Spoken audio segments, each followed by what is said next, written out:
ছাত্রলীগের একজন চিহ্নিত সন্ত্রাসী জুলিয়াস সিজার ছাত্র সংসদের যে মনোনয়ন ফর্ম সেটা কিনতে এই যে ছাত্রলীগের পেটুয়া সন্ত্রাসী বাহিনী এখনো ক্যাম্পাসে অবস্থান করে বেড়াচ্ছে। জুলাই গণ অভ্যুত্থানে যুক্ত ছিল সন্ত্রাসী কার্যক্রমের সাথে কে আমরা প্রার্থী হতে দেখছি এবং ভোটার তালিকায় অনেকের নামও দেখছি। আমি ছাত্র শিবিরের কর্মীরা তারা হল প্রবেশদের চাপ দিচ্ছে, এক রকমের আধিপত্য তৈরি করেছে। ক্যাম্পাসে দুটো হত্যাকাণ্ডের ঘটনা ঘটেছে, সেটার একটারও বিচার হয়নি। নারী শিক্ষার্থীদেরকে নিপীড়ন করা হয়েছে, হেনস্থা করা হয়েছে, তার বিচার হয়নি। ডাকসুর মনোনয়নপত্র বিতরণ করা শুরু হয়েছে, কিন্তু আমরা দেখলাম একজন চিহ্নিত ছাত্রলীগের একজন চিহ্নিত সন্ত্রাসী জুলিয়াস সিজার যে সরাসরি হচ্ছে এখানে ছাত্র নির্যাতনের সাথে যুক্ত, সেই জুলিয়াস সিজারকে আমরা দেখলাম হচ্ছে এই ঢাকা বিশ্ববিদ্যালয় কেন্দ্রীয় ছাত্র সংসদের যে মনোনয়ন ফর্ম সেটা কিনতে।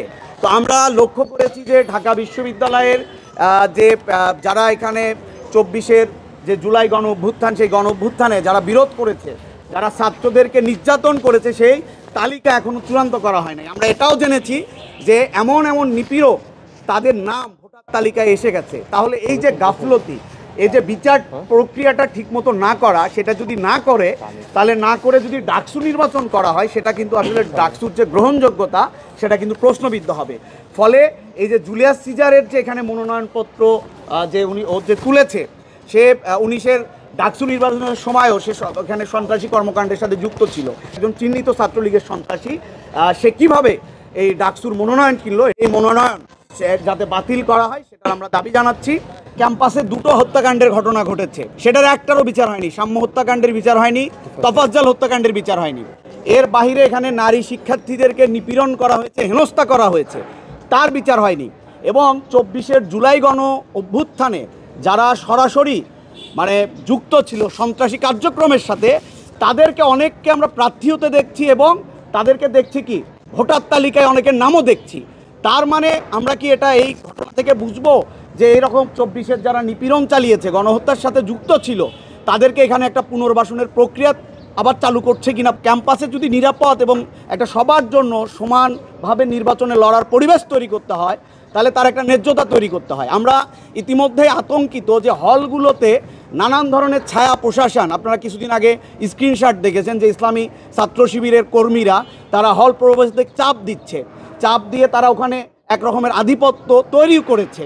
এবং এই যে ক্যাম্পাসের হলগুলোতে কি শিক্ষার্থী প্রতিনিধি এরকম করে অনেকগুলো বডি ফর্ম করা হচ্ছে। আসলে এগুলোর তো কোনো ভিত্তি নেই যে আপনার এখানে বিজয় 71 হলে 5 জনকে 5 শিক্ষা জিয়া হলে বা বিজয় 71 হলে বিভিন্ন হলে যে এইভাবে প্রতিনিধি নির্বাচন করা হলো, এটার তো কোনো আইনি কোনো ভিত্তি নেই। শিক্ষার্থীরা আন্দোলন করছে এবং আন্দোলনের এক পর্যায়ে জুলিয়াস সিজারের সেই মনোনয়নপত্র বাতিল করা হয়েছে।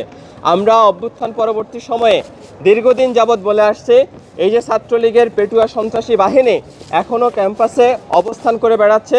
প্রশাসনকে তাদের বিরুদ্ধে ব্যবস্থা নিতে আমরা বারবার করে প্রস্তাব দিয়ে আসছি। প্রশাসন তাদেরকে চিহ্নিত করে কোনো ব্যবস্থা যে তার ফলশ্রুতিতে আজকে জুলিয়াস সিজাররা মনোনয়নপত্র নেওয়ার মতো ক্ষমতা দেখায়। আমরা দেখেছি এই জুলিয়াস সিজাররা 2019 সালে যে ডাকসু নির্বাচন, সেই ডাকসু নির্বাচনের সময় সে সন্ত্রাসী হামলার নেতৃত্ব দিতে আমরা দেখেছি। আমরা বারবার এদের বিরুদ্ধে এই অভিযোগগুলো তুলেছি প্রশাসনকে। প্রশাসন এই দায়িত্বগুলো পালন না করে বরঞ্চ এখানকার যারা গণতান্ত্রিক শক্তি, বাম গণতান্ত্রিক শক্তি, যারা দীর্ঘদিন ক্যাম্পাসে যে গণতান্ত্রিক পরিবেশ রক্ষার আন্দোলন করছে, সেই আন্দোলনকে দমন করার জন্য নানা ধরনের পথ পরিক্রম বেছে নিয়েছে। সেই সন্ত্রাসী সংগঠনের কেউ যেন এই ডাকসুতে নির্বাচন করতে না পারে, প্রশাসনের প্রতি আমরা সেই আবারও আহ্বান জানাই।